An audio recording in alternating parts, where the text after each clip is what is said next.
Hello, I'm Rich Madalino, the county's Chief Administrative Officer. The county executive was sick on the day of this taping and asked me to provide this week's updates. You know, over the last several years, the county executive has said to many in the community, when you're sick, stay at home. He took his own advice, stayed home. Yesterday, the County Council and MCPS announced a budget agreement that uses one-time funds from our OPEB trust, the fund set aside for retiree health benefits, to close the funding gap. This is an option I had proposed previously, so the county executive is glad they've moved in that direction. This will provide $268 million of additional funding for MCPS in FY26, a record amount of $3.58 billion. That money will support higher salaries, more special ed teachers and paraeducators, and additional security staff, as well as many other enhancements. There are concerns with one-time money being used for recurring costs. It's a short-term fix and, quite frankly, unsustainable. But the county executive is glad that the MCPS budget is funded for the coming fiscal year. He continues to believe that raising the income tax cap from 3.2 to 3.3% needs to be part of the long-term fiscal solution. Despite the challenges, we've preserved core services and met 99.8% of MCPS's record budget request, which is an amazing and major accomplishment in a difficult budget year. A final vote on the budget is expected next week. As this year's budget process wraps up, I wanted to take a moment to highlight why funding our schools is so critically important. This week, Stephanie Galinsky, an MCPS special education teacher and MCEA member, spoke about these developments during the county's weekly media briefing and how encouraging it is to see this level of commitment to special education services. Special educators and students with disabilities should not have to fight every single year to get the resources that we need. We as a county need to invest in education. We need sustainable revenue sources to fund the MCPS budget and not just one-time funding for ongoing needs. Not only do our students deserve this investment in their services, our students are legally entitled to these services under the federal law, the Individuals with Disabilities Act. Now is the time to make that investment to ensure future budgets do not need to be balanced on the backs of our most vulnerable students. This week marked an important milestone with the signing of the Sergeant Pat Koepp Act into law, which will strengthen road safety across the state. Holding reckless drivers accountable is long overdue. It is sad that it took a tragic incident like the devastating injuries to Montgomery County Police Sergeant Pat Koepp to prompt this state legislation. As a reminder, he lost both legs after being hit by a speeding driver he was trying to get to stop. Sergeant Koepp was out of his vehicle deploying stop sticks when he was hit. This new law will provide real consequences for people who ignore the rules of the road by speeding excessively and putting other drivers and our law enforcement in danger. I want to thank the work of our Montgomery County delegation, specifically Senator Nancy King and State Delegate Greg Wims, for their work to make our communities safer. Their work and this law are a testament to the integrity and honor displayed by Sergeant Pat Koepp. He is a hero. He is a role model to many in our community and across our country. He has bravely overcome his traumatic injuries to return to the police work he so clearly loves. We are fortunate that Sergeant Koepp is alive today and already back on duty. In addition, this past week was National Police Week, in which we as a country pay tribute to those lost in the line of duty last year and in years past. The fallen added to the National Fallen Officer Memorial in DC during this year means there are now more than 24,000 law enforcement officers honored permanently for their service and sacrifice. These events serve as a solemn reminder of the high price paid by some officers and their families. They show how grateful we are for their integrity, service, and noble role as protectors. The county executive and I encourage all of our residents to always express their gratitude to all of our law enforcement officers and first responders for their service to keep our community safe each and every day.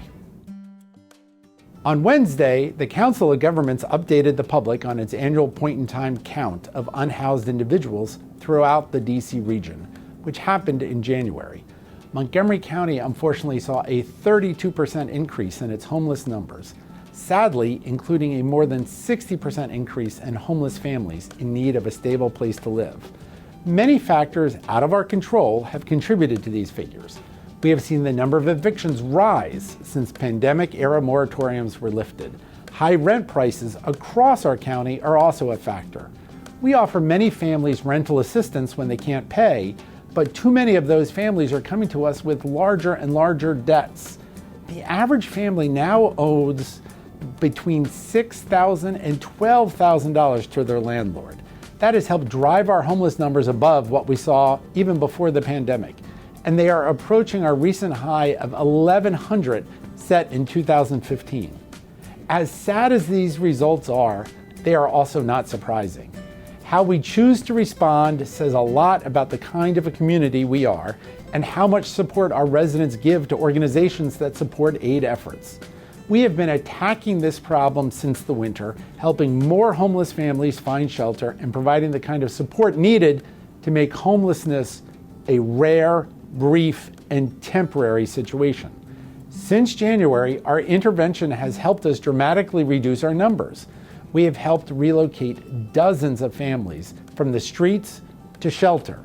I want to thank all of our community partners and volunteers who play a role in ensuring that we treat housing as a human right. Montgomery County will continue to help coordinate immediate access to housing without preconditions or barriers because it is the right thing to do. Now I want to share some economic development news tied to our MOVE grants. This week, I joined company leaders for the headquarters grand opening of PowerSolve right here in Rockville. PowerSolve's decision to move its corporate headquarters to Montgomery County is significant, not just for the company, but for our community. For the past 17 years, PowerSolve has worked with the Montgomery County government, other public institutions, and private businesses delivering critical IT solutions. And now they've chosen to make Montgomery County their home, thanks in part to our record on minority business research and procurement opportunities. Last year, we spent a record-breaking $248 million through the Minority, Female, and Disabled-Owned Business Program. Montgomery County has busted the old boys network and opened up opportunities for more small and emergent companies to do business with our county government. Moves like this are exactly what we envisioned when we developed the MOVE Grant Program through our business center. Updates to that program took effect last year, and they help businesses that are signing their first commercial lease in our county or expanding their existing lease by at least 500 square feet in office space in Montgomery County. Once a company passes one final review in the grant process, it is eligible for around $9,000 in relocation money. All MOVE grant awards are funded on a first-come, first-served basis based upon the date of receipt of submitting all required documentation and subject to the availability of funding. The funding is based on square footage of leased space. PowerSolve company leaders realized the benefits of being this close to so many federal agencies. Montgomery County has become a thriving hub for technology and innovation. PowerSolve recognizes what we all know. This is one of the most vibrant tech corridors in the Mid-Atlantic. With a diverse talent pool, a supportive business environment, and a commitment to growth, Montgomery County is the right place for businesses that want to thrive. PowerSolve already has 18 employees within Montgomery County, and that will more than double once they move in. More than 60 employees are expected to be on the payroll by 2028. I want to congratulate Rahul Darwan and his team on this exciting new chapter. His commitment to delivering top-tier technology services to customers is something we value deeply, and we're proud to support the company's continued growth right here in Montgomery County. This week, Montgomery County received an additional payout of nearly $1 million as part of a national class action settlement against Monsanto, bringing our total recovery in this case to over $5.2 million. These funds are unrestricted, and we'll be working with our team to put them to use where they're needed most. This settlement is part of a larger national effort. Dozens of local governments, including cities, counties, and school systems, joined together to hold Monsanto accountable for widespread PCB contamination. PCBs, or polychlorinated biphenyls, were banned decades ago because of their toxicity, but they still show up in our stormwater, our rivers and streams, and the environment. Local governments are left with the cleanup, and this settlement is one step towards making the polluters pay for the damage they caused. I want to thank County Attorney John Markoffs and the entire Office of the County Attorney for their excellent work. This lawsuit, like so many others we've brought or been a part of, is part of a broader shift in how we approach legal advocacy on behalf of our residents. This strategy helped us win major settlements in the opioid crisis, not just against drug makers, but also against companies like McKinsey & Company, who helped those companies flood the market with dangerous and addictive drugs. We're still in court right now with 3M over PFAS chemicals, and with social media companies for the harm they're causing to young people. When corporations put profit ahead of public health and safety, we're not going to sit on the sidelines. Cases like this don't come out of nowhere. They rely on science, on environmental monitoring, on decades of regulatory work that tells us what's in our water and what's making people sick. What we're seeing right now from the federal government, this Trump administration, these sweeping cuts and attacks on federal science agencies, this isn't about efficiency. It's about tearing down the very systems that uncover wrongdoing and hold bad actors accountable. If that continues, it's only going to get harder for communities like ours to protect public health and make polluters pay. And that should frighten everyone. This week, the county gathered together outside the County Council office building to remember two victims of racial terror in Montgomery County, Sidney Randolph and John Diggs Dorsey. Historical markers have been in place there since 2023, but we've recently added a bench and some landscaping. For this event, we were joined by Dr. Bobby Legg, a Montgomery County native and descendant of one of the perpetrators in the 1896 lynching of Sidney Randolph. Dr. Legg's decision to share her story publicly has been powerful and courageous. Her testimony last fall to the Maryland Lynching Truth and Reconciliation Commission moved many, and that's why we invited her to be part of this ceremony.